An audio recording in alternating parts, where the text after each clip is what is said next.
भाग्यशाली समझता हूँ कि आज हमारे बीच में भारत ही नहीं पूरी दुनिया के एक ऐसी शख्सियत है जिनके विचारों में आंदोलन है, जिनकी उम्र आपको शायद देख के ये ना लगे, लेकिन उनकी जो सोच है वो इतनी जवान है, इतनी यंग है, इतनी नई है कि यकीन नहीं होता कि इस उम्र में इस तरह की सोच रख पाना भी एक इंसान के लिए मुमकिन हो सकता है। जी हाँ, मैं बात कर रहा हूँ हमारे हिंदुस्तान के, भारत की सबसे मशहूर और मारूफ पत्रकार कह सकते हैं आप, विचारक कह सकते हैं, राजनीतिक विश्लेषक कह सकते हैं। और मैं इतना बड़ा आदमी नहीं हूँ कि इनकी शान में कुछ कह सकूँ। तो मैं बहुत बहुत आभार और स्वागत करता हूँ वेद प्रताप जी का। नमस्ते। वो उन्होंने यहाँ बहुत पर। धन्यवाद। Thank you sir. सर कैसे हैं आप? ठीक, बहुत आनंद है। तो वेद प्रताप जी, मैं आपसे, जैसे मैंने अर्ज किया था आपसे एक कि ये जो हमारा कार्यक्रम है ये एक मुख्तसर एक बहुत छोटी सी बात है उसके ऊपर, लेकिन ये बात अभी इतनी बड़ी हो चुकी है कि इसमें आप जैसे लोग, बुद्धिजीवी लोग ही इसमें बता सकते हैं इसमें परिवर्तन किस तरह लाया जा सकता है। आज हम जिस परिवेश में जी रहे हैं उसमें हमें ये लगने लगा है पूरे वातावरण में कि इसमें नकारात्मकता बहुत फैल रही है। तो उसमें आप जैसे बुद्धिजीवी लोग हर तरह से, मैं आपको बात करूँ पूरी दुनिया में, भारत की बात नहीं कर रहा हूँ मैं, पूरी दुनिया के अंदर, और तो इसमें आपका क्या, आप किस तरह सोचते हैं उसके बारे में ये चर्चा है। लेकिन उससे पहले मैं आपसे जो आपके अचीवमेंट है और आपकी जो कुछ ऐसे कार्य हुए हैं आपके जीवन में जिसकी अगर बातचीत ना करें तो ये चर्चा अधूरी रहेगी। तो पहले तो मैं शुरुआत ये करना चाहता हूँ कि आपका बचपन किस तरह गुजरा, क्योंकि आप इस जिस फील्ड में आए हैं तो ये फील्ड क्या आपके घर के माहौल के अंदर ये परिवेश था या ये क्रांतिकारी स्वभाव ये डेवलप हुआ है आपके अंदर? देखिए, मैं एक आर्य समाजी परिवार में पैदा हुआ। मेरे पिताजी बहुत ही कट्टर आर्य समाजी थे और मुझ पर ऋषि दयानंद के विचारों का बहुत गहरा प्रभाव हुआ। वो बहुत तर्कशील व्यक्ति थे। उन्होंने हिंदू धर्म की जितनी मूल मान्यताएं थी उन पर शक जाहिर किया, उन पर दलीलें दी और उनको रद्द किया। बहुत सारी चीजों को, जैसे बुत परस्ती को रद्द किया उन्होंने ये जो बहुत सारे अल्लाह मान लेते हैं, ईश्वर मान लेते हैं दुनिया भर के, कि राम भी ईश्वर है और कृष्ण भी अवसर है और शिव भी ईश्वर है और विष्णु भी अवसर ईश्वर है और महेश भी ईश्वर है, इन सब चीज़ों को रद्द किया। उन्होंने ये तर्क दिया कि ईश्वर एक है, वो निर्गुण है, निराकार है और बुत परस्ती ठीक नहीं है। इस तरह से कई विचार उन्होंने दिए। उन्होंने जैसे ये भी ऊंच नीच के खिलाफ विचार दिया, उन्होंने भारतीय भाषाओं के पक्ष में विचार दिया, उन्होंने आज़ादी के पक्ष में बहुत कुछ बोला। तो वो सब जो बचपन में मैं पढ़ता था उसका मेरे मन पे असर हुआ। उसके बाद गांधी जी का साहित्य मैंने पढ़ा और गांधी जी के बारे में बहुत जानकारी ली और गांधी जी के साथ जो लोग रहते थे उनके साथ रहने का मुझे मौका मिला, जैसे विनोबा जी हैं और बहुत सारे लोग जिनको आप भी जानते हैं और अभी तक जो जीवित थे 25-30 साल पहले तक, ऐसे सब लोगों का बहुत सानिध्य रहा मुझे।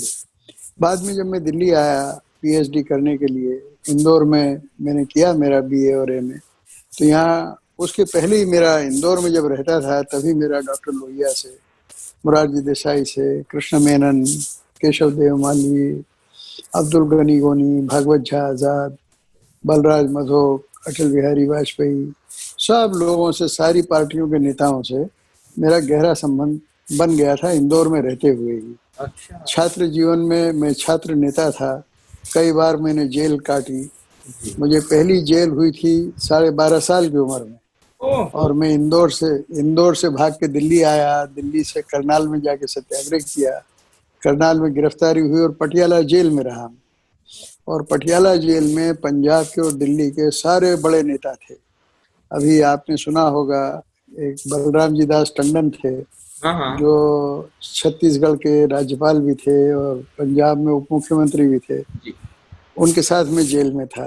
यानी मेरे साथ, मतलब मैं जिन लोगों के साथ जेल में था उनमें से अब बहुत कम एक दो लोग ही कोई जिंदा होंगे तो होंगे, क्योंकि ये भी बात हो गई कितने 1957, मतलब कितने साल, हाँ। हाँ 63 साल पुरानी बात हो गई, 63 साल पुरानी बात हो गई, तो बहुत कम लोग जिंदा हैं। तो तब से मैं जेल जाता रहा, कई आंदोलन मैंने चलाया, लेकिन मैंने कभी किसी राजनीतिक दल में अपनी हिस्सेदारी नहीं रखी, मैं किसी का सदस्य बना नहीं, मैंने कभी चुनाव लड़ा नहीं, मैंने कोई पद पाने की कोशिश कभी की नहीं, मैंने कभी कोई पुरस्कार पाने के लिए किसी के दरवाजे खटखटाए नहीं, मैंने पैसे कमाने के लिए कभी कोई कोशिश की नहीं। और हमेशा मैं जब भी विश्वविद्यालय में पढ़ता था, हमेशा फर्स्ट क्लास पास होता था, हमेशा मेरा मेरिट लिस्ट में नाम होता था। मेरे कॉलेज इंदौर क्रिश्चियन कॉलेज के प्रिंसिपल डेविड साहब ने मुझे जो प्रमाण पत्र दिया है, वो क्या गजब का एक शिलालेख जैसा उन्होंने मेरे बारे में लिखा कि वैदिक के बारे में मुझे पूरा विश्वास है कि ये भारत के इतिहास में एक कोई जबरदस्त काम करेगा। ये उन्होंने तब लिखा था 1964-65 में। तो खैर वो तो सब कुछ मैं कर नहीं पाया, लेकिन नहीं सर, जो कुछ मेरी हिम्मत है, शक्ति है, वो सर मैं करता हूँ। मैं आपको बीच में तो मैं माफी चाहूंगा, लेकिन आपने जो ये शब्द कहे कि आप वो कर नहीं पाए, इसका मैं आपके सामने ही इसमें आपत्ति दर्ज कर देता हूँ कि आपने जितना किया है हिंदुस्तान के पत्रकारिता में या समाज सेवा में या हिंदी अपने भारत को रिप्रेजेंट करने में, शायद ही कोई आपके साथ में खड़ा दिखता भी है। अब इतना काम नहीं, पर अफगानिस्तान, नईम साहब मुझे, चाहे अफगानिस्तान के अंदर हो, चाहे ईरान के अंदर हो, चाहे अमेरिका के अंदर हो, चाहे दुनिया के किसी भी मंच पर आपने जिस तरह भारत की छवि आपने जो रखी है और जिसका फायदा आज हम लोग उठा पा रहे हैं, पूरा हिंदुस्तान उठा पा रहा है कि आपने जो छवि रखी है। नहीं, ये नईम साहब मेरा बड़ा सौभाग्य था कि बहुत छोटी उम्र में मेरा देश के बड़े बड़े लोगों से संपर्क हो गया। और जब मैंने अफगानिस्तान पर विदेश नीति पर पीएचडी करने की ठानी, तो मेरा ये सौभाग्य भी था कि पहले तो दुर्भाग्य था कि स्कूल ऑफ इंटरनेशनल स्टडीज से मुझे इसलिए बाहर निकाल दिया गया कि मैंने कहा कि भाई मैं अपना पीएचडी का थीसिस हिंदी माध्यम से लिखूंगा। उसमें ऐसा हुआ कि मैं जो छात्रावास संघ था, नया नया छात्रावास बना था सप्रू हाउस में, सबसे पहले मैं जाके रहने लगा वहाँ। तो सारे लड़के जितने रिसर्चर थे, सब मुझसे उम्र में कोई 8 साल बड़ा, कोई 10 साल बड़ा, कोई 15 साल बड़ा। मैं सबसे छोटा बच्चा था वहाँ, 21 साल का, 20 साल का, 21 भी नहीं 20 का।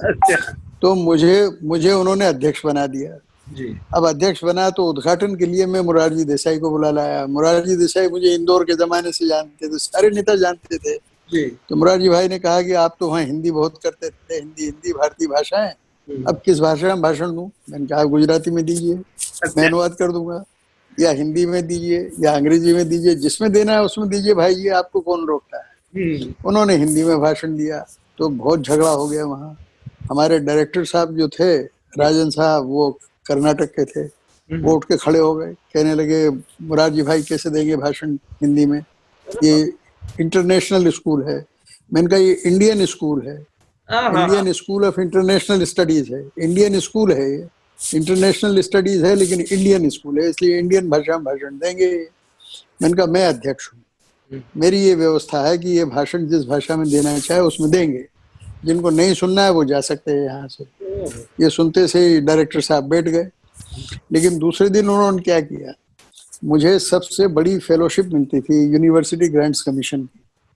दूसरे दिन सुबह 1 तारीख थी, मैं फेलोशिप लेने गया, तो हमारे जो रजिस्ट्रार थे राघवन साहब, उन्होंने कहा कि वैदिक तुमको तुम्हारी फेलोशिप बंद। मैंने कहा बंद कैसे हो गई, सबसे ज्यादा फेलोशिप मुझे मिली थी, और लड़कों को 200 रुपये महीना मिलते थे, मुझे 375 रुपये महीना फेलोशिप मिलती।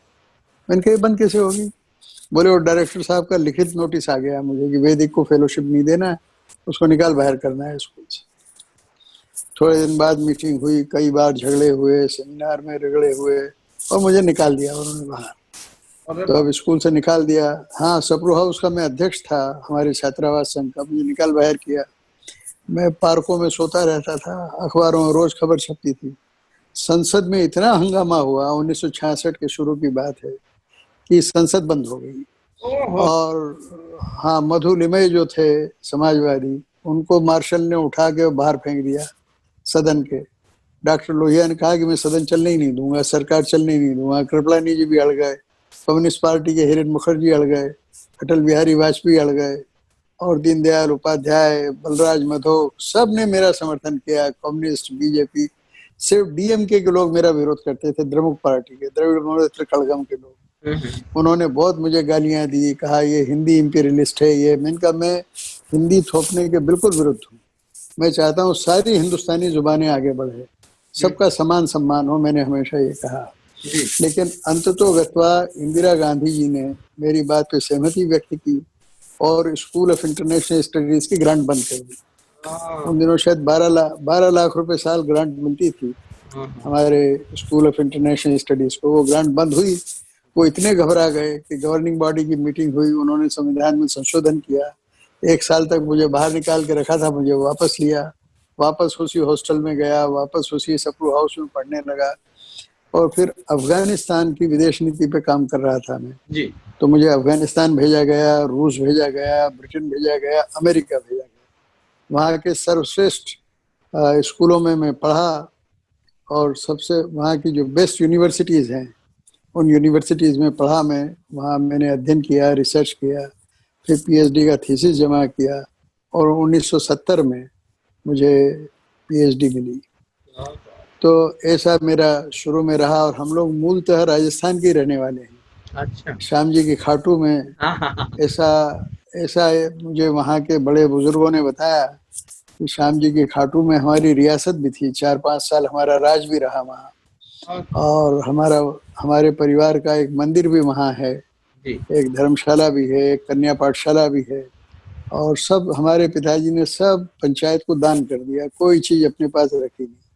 हमारी हवेली भी दान कर दी जी। सर, इसीलिए शायद आपकी आत्मा और आपकी व्यक्तित्व में इतनी धार्मिकता और इतनी आध्यात्मिकता, धार्मिकता नहीं बोलूंगा मैं, आध्यात्मिकता है। क्योंकि श्याम खाटू हमारे राजस्थान में 2-4 इतनी ऐसी जगह है सर, जैसे अजमेर शरीफ है, या हमारे जो बाबा रामदेव वाले जो है हमारे यहाँ पे पोखरन में वो हैं, या श्याम जी खाटू हैं।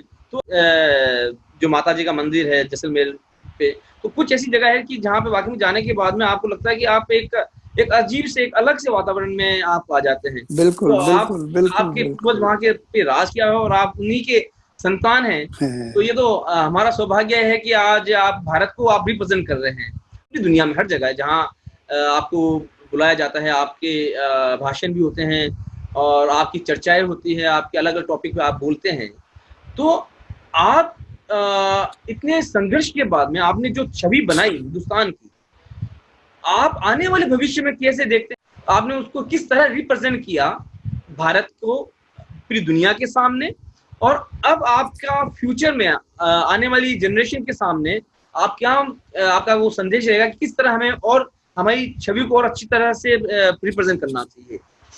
देखिए, विदेशों में मेरे जो इतने मित्र अभी तक बने हुए हैं, पिछले 50-51 साल से मैं विदेशों में जा रहा हूँ जी। और इतने देशों में मेरे असंख्य मित्र हैं।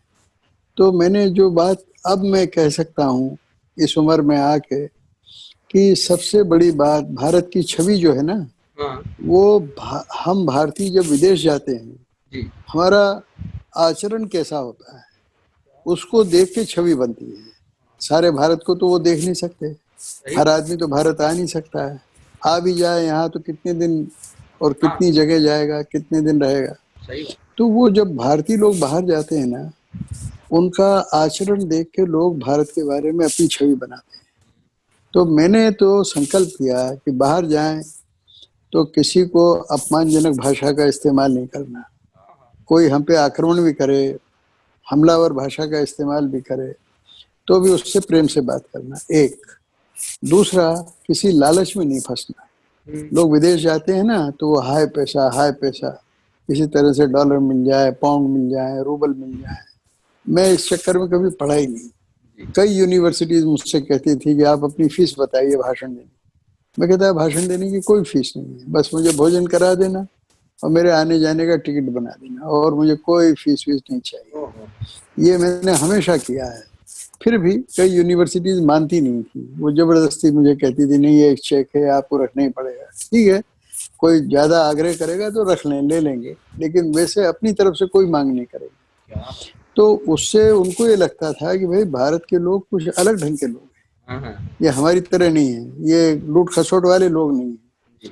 फिर तीसरी बात, अब जैसे मैं शाकाहारी हूँ तो मैं सब मुस्लिम देशों में भी जाता हूँ, ईसाई देशों में भी जाता हूँ, मैं किसी से नहीं कहता हूँ कि मांसाहार करना बुरी बात है, कभी नहीं कहता। मैं तो ये कहता हूँ भाई मैं शाकाहार करता हूँ।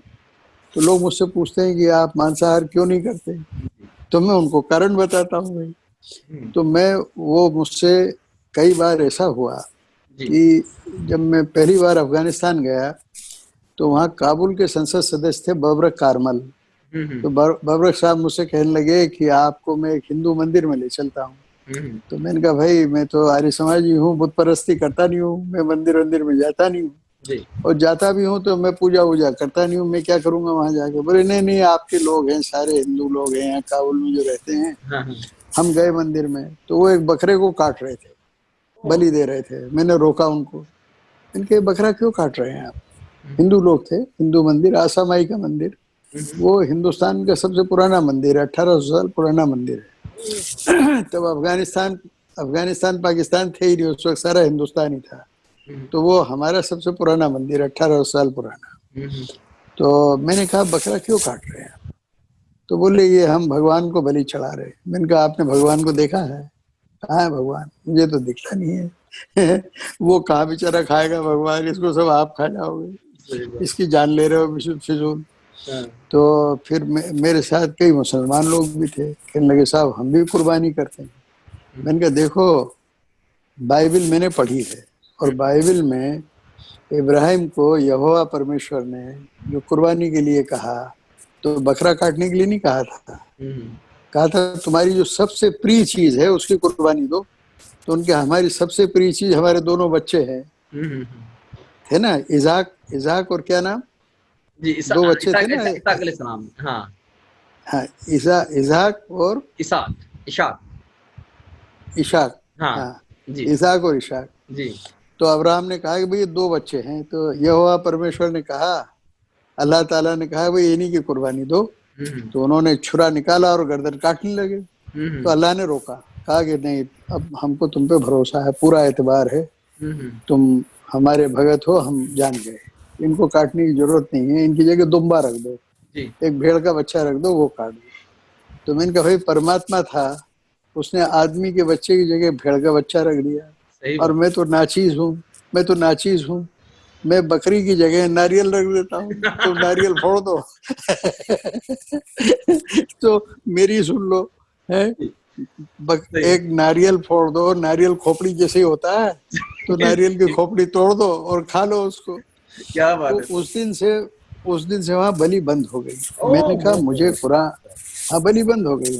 मैंने उनसे कहा कि मुझे कुरान शरीफ की एक आयत बता दीजिए, बाइबल की एक वर्ष बता दी जिसमें ये लिखा हो कि अगर तुम मांस नहीं खाओगे तो तुम अच्छे मुसलमान नहीं रहोगे। कहाँ लिखा है? क्या बात, कहीं नहीं लिखा है। सही बात, कहीं नहीं। बाइबल में कहाँ लिखा है कि तुम मांस नहीं खाओगे तो तुम घटिया ईसाई बन जाओगे? कहाँ लिखा है? कहीं नहीं लिखा है। सही बात। तो तुम्हारी मर्जी है, खाओ कि नहीं खाओ। जहाँ तक बलि देने का सवाल है, उसमें असल भावना क्या है कि सबसे प्यारी चीज की बलि देना। हाँ। अरे भाई तुमको अगर ईमानदारी से बलि दे रहे हो तो अपने लड़के की बलि दो ना, तो बेचारे बकरे के बच्चे की बलि क्यों दे रहे हो? तो ऐसा मेरे साथ कई बार हुआ। अब देखिए मैं अबू धाबी जाता हूँ तो वो जो शेख नहान है वहाँ के, शेख नहान मुबारक, वो हमेशा मुझे खाने पे बुलाते हैं अपने दरबार में। सैकड़ों लोग खाने पे बैठे रहते हैं। जब मैं जाता हूँ पूरा खाना वेजिटेरियन होता है।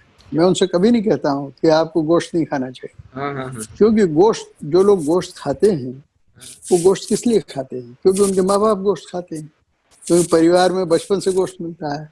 हम गोश्त नहीं खाते हैं तो हम कोई तीर मार दिया हमने, कोई बहुत बड़ा पहाड़ जीत लिया हमने। अरे भाई मेरे घर में गोश्त नहीं बनता है इसलिए नहीं खाता हूँ, सही बात। आपके घर में बनता है इसलिए आप खाते हैं। हमारे माँ बाप जैसा करते हैं वो हम करते हैं।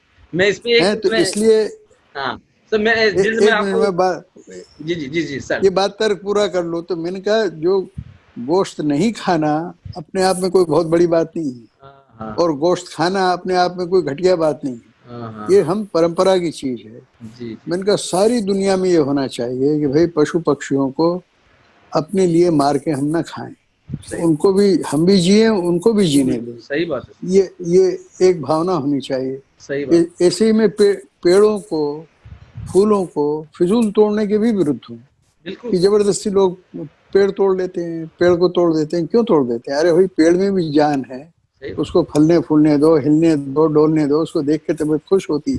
सही बात, उनको जला दें, तोड़ दें, क्या बात है? हाँ सही, तो दुनिया ऐसी बनानी चाहिए कि जिसमें सब में दया हो, करुणा हो, प्रेम हो, मोहब्बत हो। ऐसी दुनिया बननी चाहिए। क्या बात है सर। सर ये आपने हकीकत कही है। और मैंने आपसे शायद अर्ज किया था पहले भी कि मेरा जब सऊदी के जो रॉयल फैमिली के अंदर एक बार जाना हुआ, तो मैंने उनको कहा कि मैं रियाद से जद्दा आया हूँ और 1300 किलोमीटर के अंदर शायद मुझे एक शहर मिला है, और जहाँ इंसान नहीं है और जहाँ सिर्फ जड़ी बूटियां ऐसी हैं, जो झाड़ ऐसे हैं, वहां पे वो सिर्फ जानवर खा सकते हैं।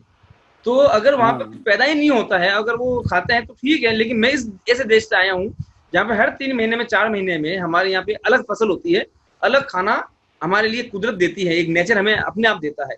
तो शायद ये वो चीज हमारे लिए लागू नहीं होती है। और मैं इसीलिए कई बार हमारे जो हिंदुस्तान के या यहाँ आसपास के जो मुस्लिम भाई हैं, या उनको मैं ये चीज हमेशा बोलता हूँ कि हम सांस्कृतिक तौर पर हम भारतीय हैं, हिंदू हैं, लेकिन आप मजहबी तौर पे आप कह सकते हो कि मजहबी तौर पे मैं मुसलमान हूँ। तो सर नहीं आपने, भाई, जी आपने बड़ी गजब की, कमाल की बात कह दी, बड़ी बुनियादी बात कह दी। मैं आपसे सच कह रहा हूँ। जी मैं क्या हुआ, मैंने शायद आपको एक बार बताया भी था जी कि मेरा दुबई जब पहली बार गया ना, जी, तो वहाँ हमारे दूतावास में, हमारे सिफारत में मेरा भाषण हुआ पहली बार। तो उसमें 200-400-500 लोग बैठे थे, बहुत बड़ा हॉल है, भरा हुआ खचाखच। तो वो गतरा वतरा लगा के शेख लोग भी बैठे थे, जी, तो अंग्रेजी में भाषण हुआ। मेरे मुंह से निकल गया कि I am proud of my Muslims, they are the best on this earth. मैंने कह दिया भाई कि हमारे मुसलमानों, मुझे बड़ा गर्व है, वो इस पृथ्वी पर सर्वश्रेष्ठ मुसलमान है। तो अरबी लोग एक दूसरे की तरफ देखने लगे कि ये अजीब सन की आदमी है बुढ़ा, ये आके यहाँ अरब देश में कह रहा है कि तुम घटिया मुसलमान हो, हमारे मुसलमान सबसे अच्छे हैं। तो मुझे लगा कि मुझसे बड़ी गलती हो गई, अब क्या करें। तो मैंने उनको कहा कि देखो, ये मैं नहीं कह रहा हूँ, मैं, मेरी कोई हस्ती नहीं है, मेरी हैसियत नहीं है ये बात कहने की। ये बात मैंने मोहम्मद साहब से सीखी है। पैगंबर साहब ने खुद कहा है कि अरेबिया जहालत है, हाँ अरेबिया जहालत है, डार्कनेस, एरिया ऑफ डार्कनेस है। मैं रोशनी लेके आया हूँ, इस्लाम रोशनी लाया है वहाँ।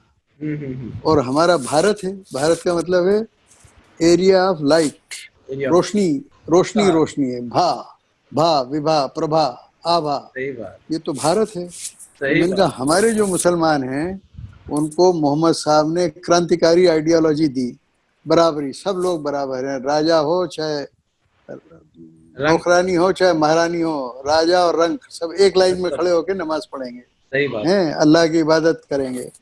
हमका ये क्रांतिकारी विचार मोहम्मद साहब ने दिया। सही और बात, हमारे यहाँ हजारों साल की परंपरा जो मुसलमानों को परंपरा में मिली हुई है, क्या बात है, योग सही सर, की, योग की, दर्शन की, अध्यात्म की, सेवा की है, जी सर, दूसरों के सम्मान की। तो सर वो जो दोनों चीजें मिल गई, इसलिए हमारा मुसलमान बेस्ट है यार।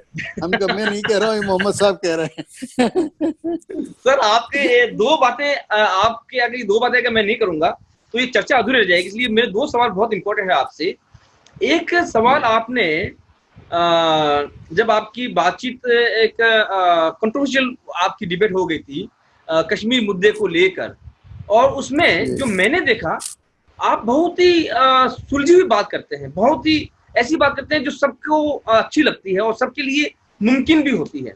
आपने कोई ऐसी बात नहीं कही कहीं भी कि जो लगे कि सिर्फ ये चीज पॉसिबल नहीं है पॉलिटिकल व्यू से या किसी भी और एंगल से, ठीक है ना।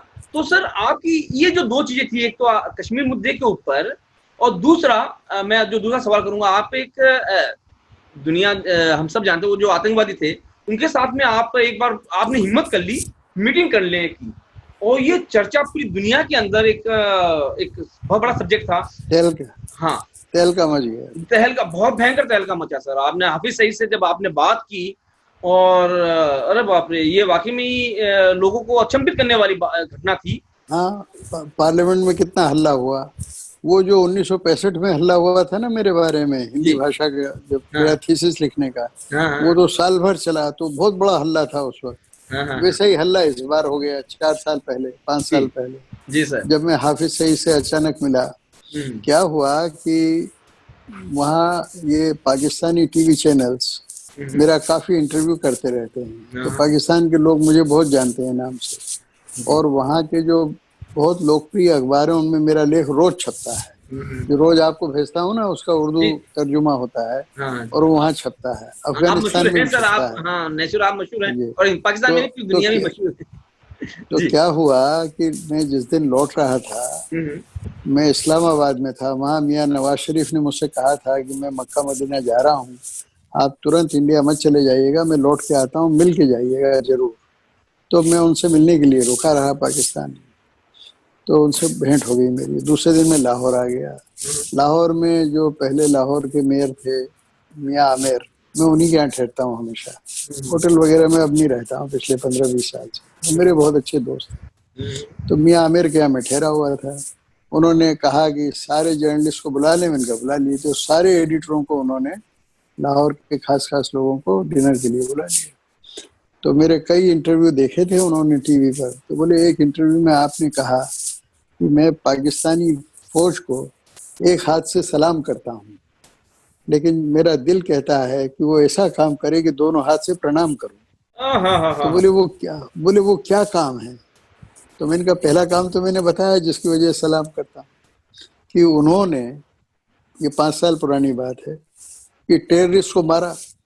हम्म, पेशावर में वो जो स्कूल था बच्चों का, उसमें फौजियों के बच्चे पढ़ते थे, वहाँ 200 बच्चे मार दिए उन्होंने, 250 बच्चे मार दिए टेररिस्ट ने। उसके बाद फौज ने वो मार लगाई है, हम्म, 10,000 लोगों को कत्ल कर दिया पाकिस्तान की फौज ने। ओ, जो भी बगावत करता था, जो भी तशद्दुद फैलाता था, मारा उनको, हिंसक लोगों को। तो मैंने कहा आप उन लोगों को मार रहे हैं जो आपको तंग करते हैं, तो मैं आपको सलाम करता हूँ। हम्म, लेकिन जो हमको तंग कर रहे हैं उनको आप मारते ही नहीं है, उनको आप संभालते ही नहीं है। तो उनको भी संभाले तो मैं दोनों हाथ से आपको प्रणाम करूंगा, ये मैंने कहा। क्या तो बात। बोले वो कौन लोग हैं जो आपको तंग करते हैं। तो मैंने कहा नाम लेने लगा, तो उसमें हाफिज सईद का नाम भी आ गया। 5 मिनट बाद ही एक लड़का मेरे पास आया, एडिटर था वो, जी। प्रसिद्ध एंकर भी था वो। हम्म, तो मुझसे कहने लगा कि अंकल ये लीजिए वो हाफिज सईद लाइन पे। मैंने कहा कौन है हाफिज सईद। बोले वही जिसका आपने अभी नाम लिया था थोड़ी देर पहले। अरे मैंने कहा वो बाप, टेररिस्ट। अरे तो बाप। मैंने कहा वो लाइन पे है, लाइन पे है। बोले हाँ वो आपसे बात करना चाहता है, आप क्या करें। मैंने कहा अच्छा दो भाई। बात करने लगे तो हाफिज सईद कहने लगे कि आपका वो बयान मैंने देखा हाँ हाँ टीवी पर, आपने जो हमारे टीवी चैनल पर बोला हाँ हाँ कि हिंदुस्तान को जो तंग करते हैं उनको क्यों नहीं हाँ हाँ, हमारी फौज हैंडल करती है। सही बात। बोले मुझे आपकी बहुत सी बातें अच्छी लगती है, लेकिन ये बात आपकी बिल्कुल गलत है। वो हाँ, कहने लगे हम टेररिस्ट नहीं हैं। तो अच्छा। मैंने कहा आप टेररिस्ट नहीं है तो क्या है, आप लोग तो टेररिस्ट ही हैं। हम्म, आप पाकिस्तान का ज्यादा नुकसान करते हैं। हाँ, इंडिया की तो फौज इतनी बड़ी है कि 1000 साल में आप कश्मीर नहीं ले सकते लड़ के। आप तो पाकिस्तानियों को मारते हैं, बेचारों को, गरीब लोगों को मरवाते हैं आप। तो सही बोले बात। नहीं आपको गलत फहमी है, आप आइए मेरे यहाँ, मैं आपसे बात करना चाहता हूँ। तो मैंने कहा ठीक है, मैं कल आता हूँ सुबह। मैं चला गया उनके यहाँ। मुझे उन सारे जर्नलिस्ट ने कहा कि आप मत जाइए वहाँ, अच्छा। क्योंकि अमेरिकन अमेरिकन ने उस पर इतने $60 लाख का एक इनाम रख रखा उसके हम्म सिर पे, जो काट के लाएगा। हम्म, तो बोले हो सकता है मिसाइल मार दें, क्या कर दें, आप मत जाइए। मैंने कहा नहीं, मैंने बोल दिया है तो मैं जाऊंगा, प्राण जाए पर वचन न जाए। मैं जाऊंगा उसके। मैं चला गया दूसरे दिन। 1-1.5 घंटा बात हुई। उसने मेरे साथ इतने शिष्टाचार से बात की है, कल्पना से परे, आप कल्पना नहीं कर ओहो, सकते इतना। मतलब मैंने सख्त बातें भी कही। मैंने कहा, जैसे उसने कहा कि मैं तो जिहादी हूँ। हम्म, मैंने कहा कि आप कहाँ तक पढ़े हैं। तो कहने लगे कि मैं इस्लामी कानून पढ़ाता हूँ, यूनिवर्सिटी में पढ़ाता रहा हूँ। मैंने कहा आप इतने पढ़े लिखे आदमी हैं, आप जिहादी हैं, जिहाद का मतलब क्या है? कौन सी जिहाद की आप बात कर रहे हैं? जिहाद असगर, जिहाद असगर या जिहाद अकबर, कौन सा जिहाद?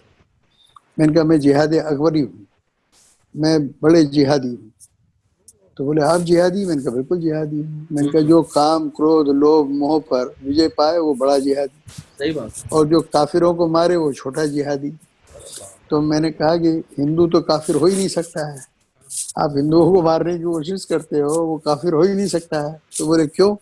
मैंने कहा मोहम्मद साहब ने कोई हिंदू देखा था कभी? उनके जमाने में सही बात है। मैंने कहा मोहम्मद साहब ने या अली ने, इमाम अली ने कभी कोई काफिर हिंदू तो देखा ही नहीं था।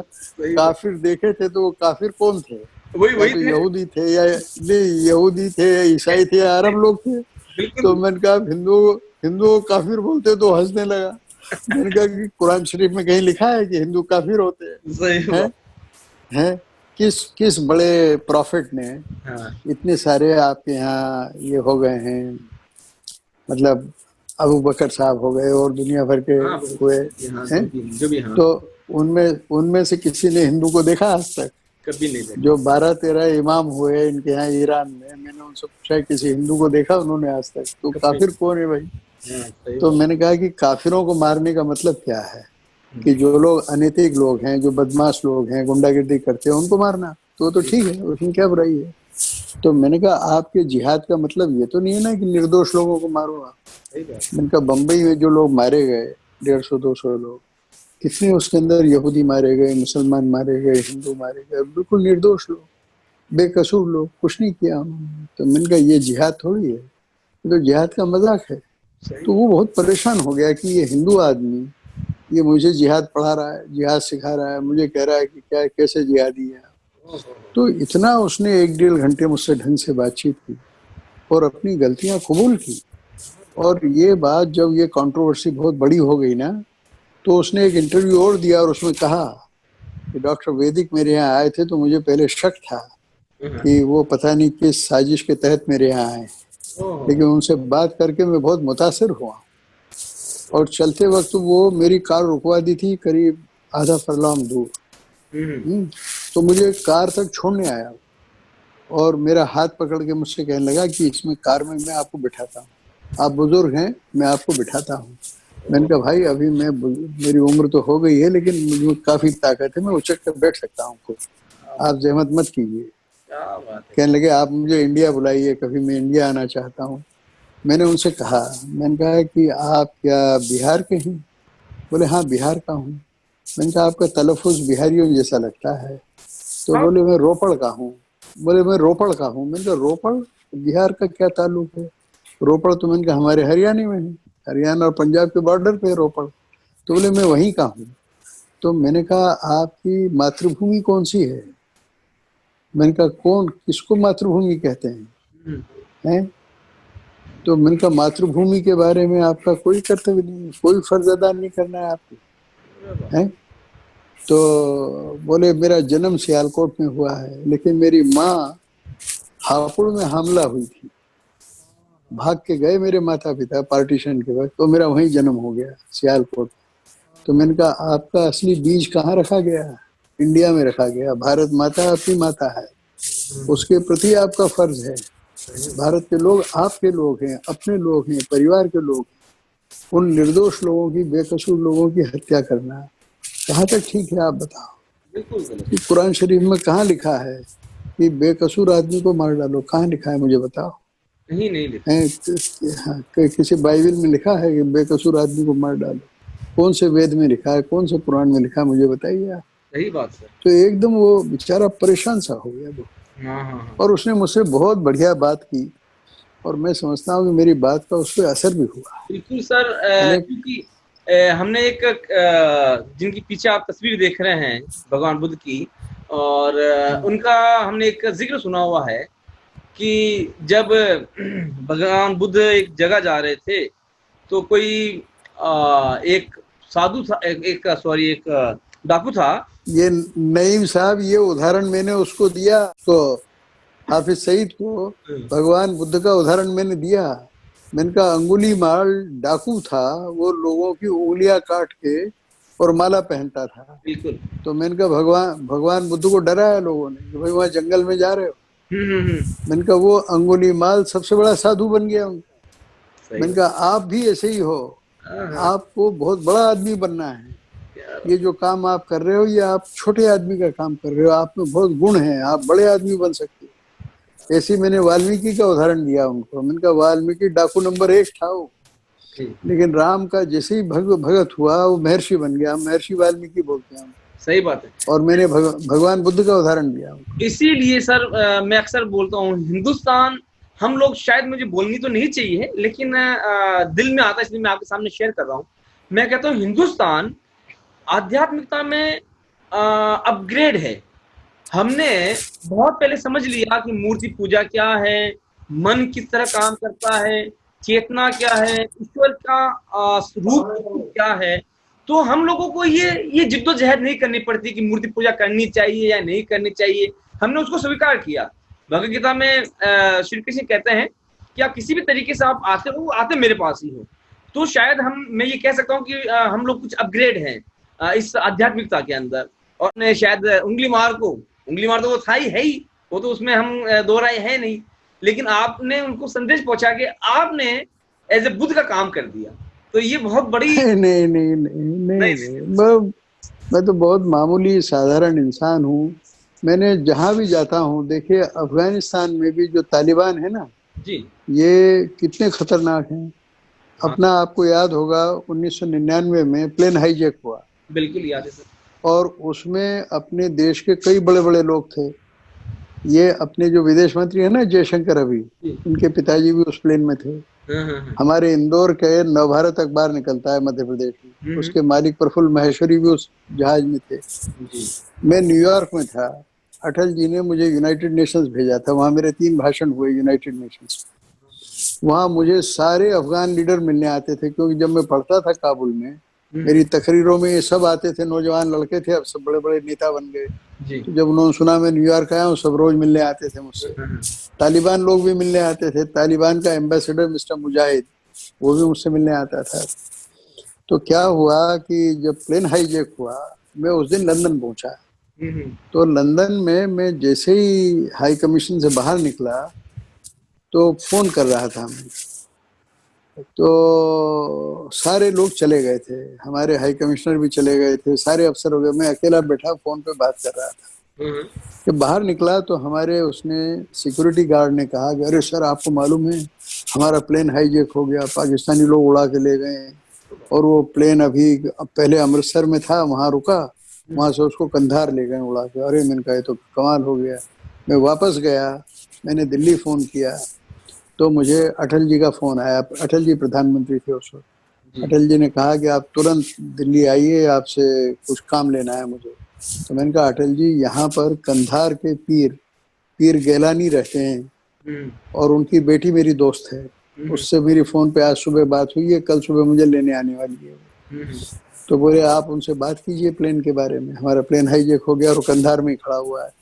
मैं पीर गैलानी के पास गया। पीर गैलानी मुझको पहले से जानते थे, और उनकी बेटी जो है वो बेचारी खुद मुझे लेने के लिए आई, और बाद में उसने राष्ट्रपति का चुनाव भी लड़ा था उनकी बेटी ने।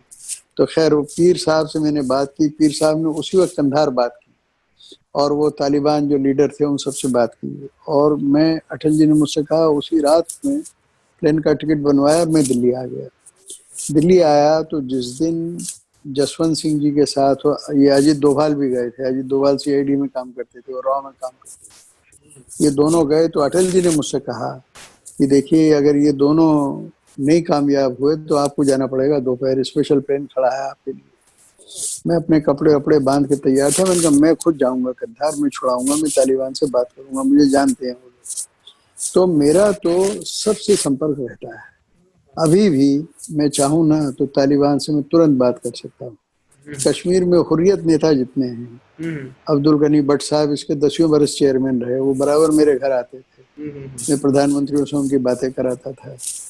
शेख अब्दुल्ला जी को मैंने सप्रू हाउस बुलाया उस जमाने में 50 साल पहले, भाषण देने के लिए। फिर शेख अब्दुल्ला जी ने 81 में मैं कश्मीर गया मेरे परिवार के साथ, तो शेख अब्दुल्ला मेरे बेटे को अपने कंधे पे बिठा के घुमाते थे, वो वहाँ मुख्यमंत्री थे। और उन्होंने पहलगांव में कैबिनेट मीटिंग की, उसमें मैं, मेरी पत्नी और मेरे दोनों बच्चे, उस कैबिनेट मीटिंग में हमको बिठाया और सारे मंत्रियों के साथ हमको बिठा खाना खिलाया, और हमारे लिए वेजिटेरियन खाना अलग से भी बनवाया उन्होंने। और मेरी बात अभी भी फारूक अब्दुल्ला जी से और सारे लोगों से, सबसे होती रहती है। सर और मैं सबसे ये निवेदन करता हूँ कि भाई मोहब्बत से बड़ी कोई चीज नहीं है, प्रेम से बड़ी कोई चीज नहीं है। प्रेम से बैठ के सब मामले सुलझ सकते हैं। यही इसी का मेरा एक जो सवाल है, वो आपका मैं समय नहीं लूंगा, ये आखिरी सवाल समझ लीजिए आप मेरा, कि आप जी अभी के इस परिवेश को, अभी के जो माहौल है भारत का, इतना जो भी चल रहा है, आपसे कुछ छुपा हुआ नहीं है। बीमारी भी ये एक जो डिजास्टर है कोरोना, ये भी चल रहा है, लॉकडाउन भी चल रहा है, उसके ऊपर पहले पॉलिटिक्स होती थी, 5 साल में एक बार होती थी, आजकल हर हर एक दूसरे दिन पॉलिटिक्स होती है, एटलीस्ट मीडिया में तो होती रहती है, तो टीवी चैनलों पे तो ये हमेशा ही चलती रहती है, 24 घंटे चलती रहती है आजकल। तो आप इस माहौल को देखते हुए तो प्रैक्टिकल हम किस तरह हमारे जीवन में, क्योंकि यहीं रहना है, यहीं जीना है, यहीं इसी संस्कृति को बढ़ाना है, इसी संस्कृति का मान सम्मान रखते हुए जीवन को किस तरह सुकून से निकाला जाए और क्या किया जाए, क्या फलसफा है आपकी नजर में कि एक देखिए शांति की से जिंदगी निकालने के लिए? सर देखिए, मेरा ये कहना है कि सब लोगों को एक बात पक्की मानना चाहिए कि एक अच्छी जिंदगी जीने के लिए बहुत कम चीजों की जरूरत होती है। तो लोग, ज्यादातर लोग लालच में फंस जाते हैं, और चीज इकट्ठी करते जाओ, और चीज इकट्ठी करते जाओ। नेता लोग इस लालच में फंसे रहते हैं कि हम बार बार पार्लियामेंट के मेंबर बन जाएं और पैसे कमाएं और पैसे इकट्ठे करें।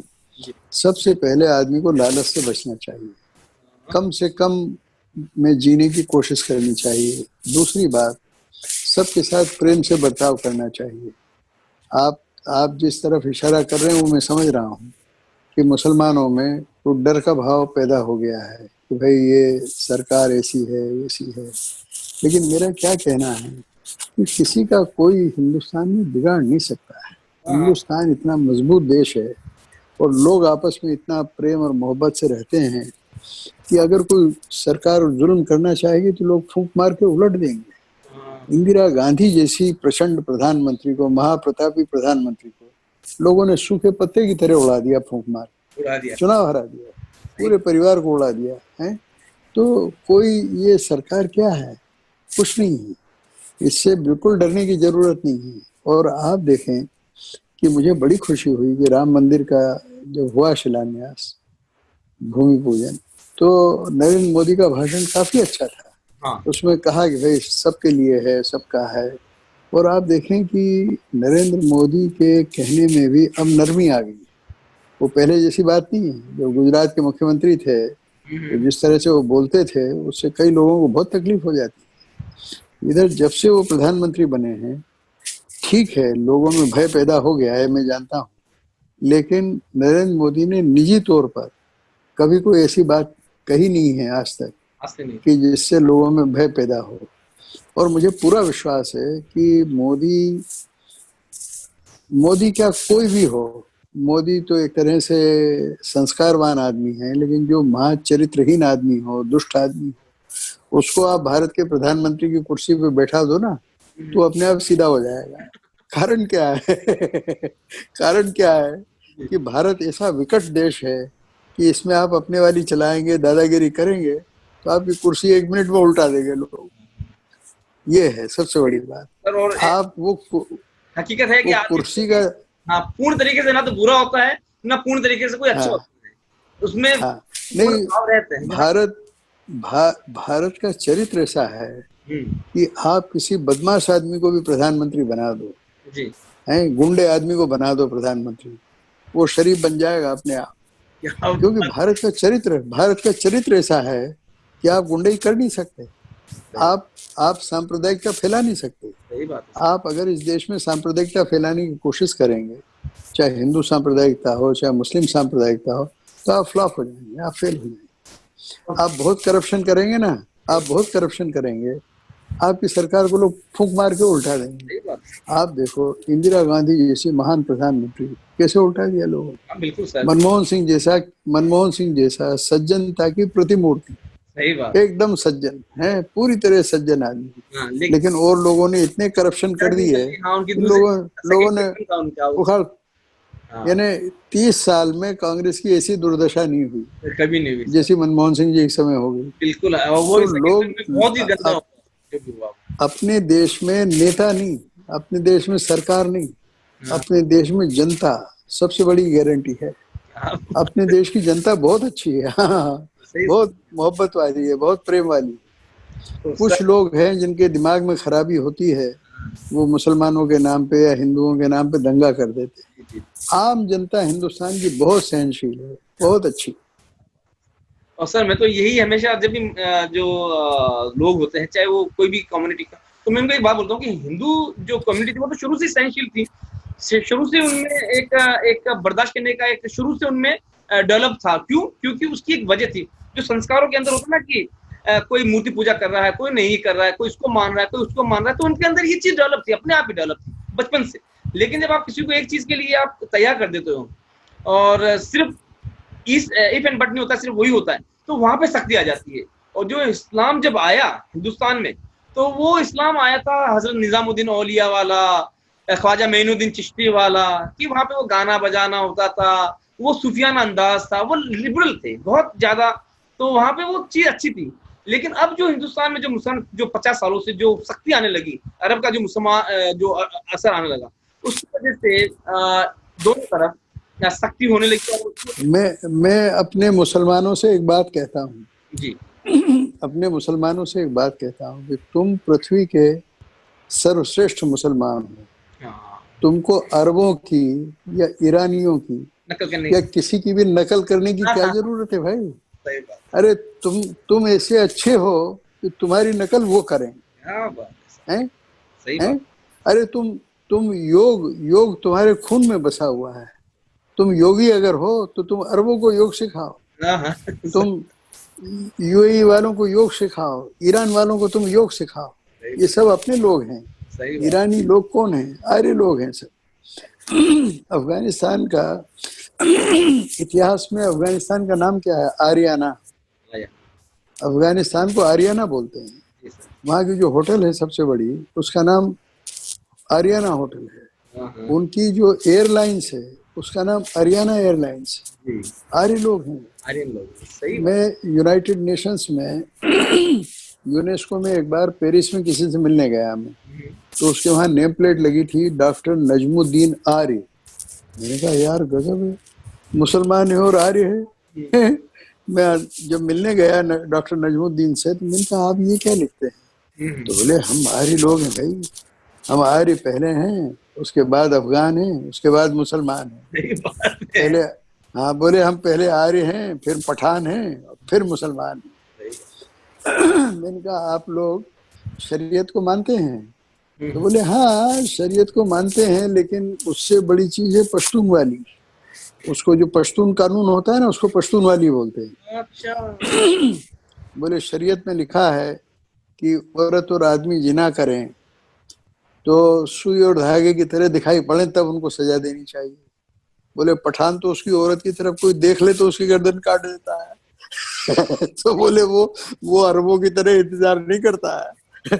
पठान को तो ये है कि जरा शक हो जाए कि उसकी बीवी की तरफ किसी ने टेढ़ी नजर से देख लिया तो उसकी नजर छोड़ देता है। तो बोले हम तो पठान पहले है भाई, मुसलमान बाद में, पहले पठान है। जैसे मैंने आपसे अर्ज किया था कि हम भारतीय हाँ, पहले हैं, हम भारतीय और भारतीय संस्कृति, हमारी शादी ब्याह में, रीति रिवाजों में, ये सब भारतीयता आनी भी चाहिए। और हाँ, हाँ, हाँ, मजहब आपका एक निजी मामला है, बहुत ही प्राइवेट चीज होती है मजहब, और हाँ। बहुत ही प्राइवेट होती है। मैं किस तरह अपने ईश्वर और देखो मैं आपको एक बार नहीं भाई और कहता हूँ जी सर। कि मजहब क्या है यार, अल्लाह का और भगत का रिश्ता है। हाँ, हाँ, और फालतू चीजें जितनी हैं इधर उधर की, जो देश काल से बाधित होती हैं, हाँ, उनको मानने की जरूरत क्या है? सही बात। आदमी को इतनी अकल दे रखी है अल्लाह ताला ने कि अपने दिमाग से सोचे और तरकीब बनाए। अब जो 1500 साल पहले अरब लोग करते थे वो हमको करने की जरूरत क्या है? 5000 साल पहले जो हमारे ब्राह्मण लोग करते थे, हमारे क्षत्रिय लोग करते थे, वो सब दादागिरी करने की हमको जरूरत क्या है? 5000 साल पहले करते होंगे वो। हमारे पास दिमाग नहीं है क्या? हमारे पास खोपड़ी नहीं है क्या? अपने दिमाग से सोचें, अपने देश काल के हिसाब से अपना कानून बनाए। 5000 साल पहले जो कपड़े पहनते थे, उनके वलकल पहन के भगवान राम घूमते थे। तुम भी वलकल पहन के घूमो, साले पागल हो तुम। वलकल पहन के घूमोगे? झाड़ी झाड़ी के और पेड़ के पत्ते तोड़ के लपेट के घूमोगे? पागल हो तुम। अरे तुम कपड़े पहनो यार, बढ़िया एक से एक कपड़े बन रहे हैं। भगवान राम पहनते थे, पहनने दो उनको। तुम क्यों पहन रहे हो यार? तो अब अपने को देश काल के हिसाब से अपना परिवर्तन करना चाहिए। धर्म की जो मजहबी किताबों में लिखा है ना, मूल बात को पकड़े रहो, मूल बात को नहीं छोड़ना, उसको पकड़े रहो। बाकी इधर उधर की जो धपसटबाजी की बातें उनको छोड़ो, उनमें क्या रखा है?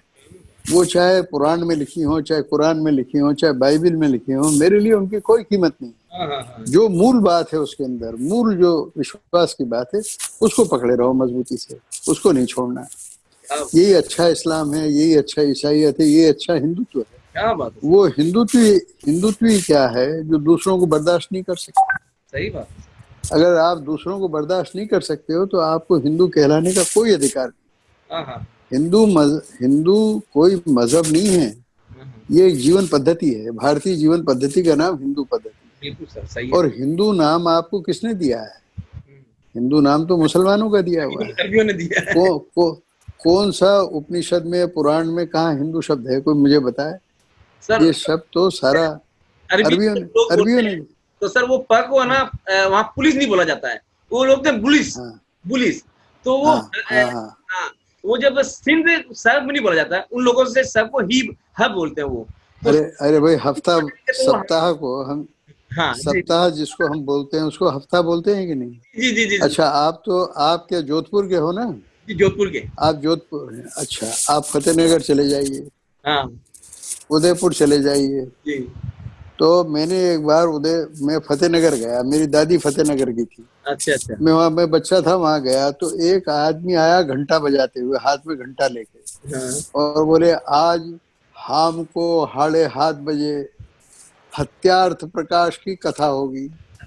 मैंने कहा, यार हत्यार्थ प्रकाश क्या होता है? तो मैंने मेरी दादी से पूछा, मैंने को दादी वो कहीं हो गए हत्यार्थ प्रकाश? अरे बोले, हत्यार्थ नहीं, वो सत्यार्थ प्रकाश है। महर्षि दयानंद का लिखा हुआ सत्यार्थ प्रकाश है, तो वो पुट्ठा बोल रहा है हत्यार्थ प्रकाश की कथा होगी। और उनका 7:30 बोले 7:30 को 7:30 बोल रहा है। सही बात है सर। तब क्या करेंगे? ये हमारी ये है। तो ये जोधपुर में, हाँ, जोधपुर में भी ऐसे ही बोलते हैं क्या? हाँ सर, मेरी दादी को एक मरतबा बोल था कि ऊपर हालो, यानी ऊपर। हाँ, तो चा को है बोलते हैं यहाँ पे। तो मेरी अच्छा दुल्हन थी, 15-16 साल की थी, 13 जो भी उम्र थी, बहुत कम उम्र की थी। तो उनकी सास ने उनको बोला, तो उनको कहा कि उनको समझ में आया नहीं कि हालो क्या होता है। तो उनको पार्टी की रह गई। और मेरी जो दादी थी वो जोधपुर की, ऊपर हालो, तो उनको समझ नहीं आया, तो करके वो हिलने लगे।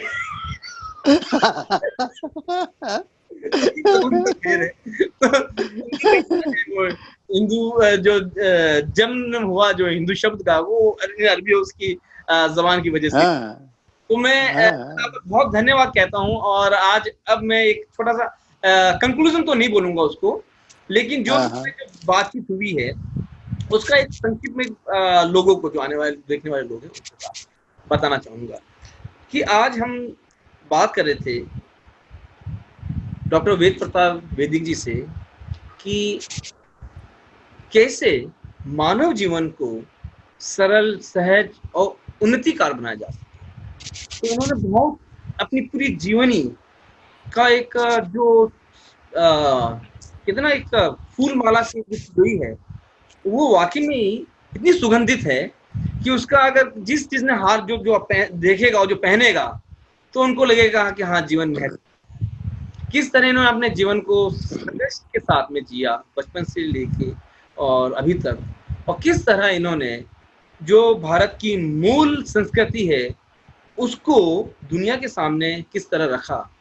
और ये आइडियोलॉजी है हम लोगों के लिए कि हम इन्हीं की चीज़ों को, ये हमारे बुजुर्ग भी हैं, हमारे रहनुमा भी है और आइडियल भी हमारे, और इन्हीं की वजह से, इन्हीं लोगों की वजह से, इनके कारण आज भारत की जो छवि बनी हुई है इसको हम लोगों को धूमिल नहीं होने देना। इन्होंने कहा कि हमारे संस्कार ही ऐसे नहीं है कि हम लोग ज़्यादा लड़ाई झगड़े कर सकें।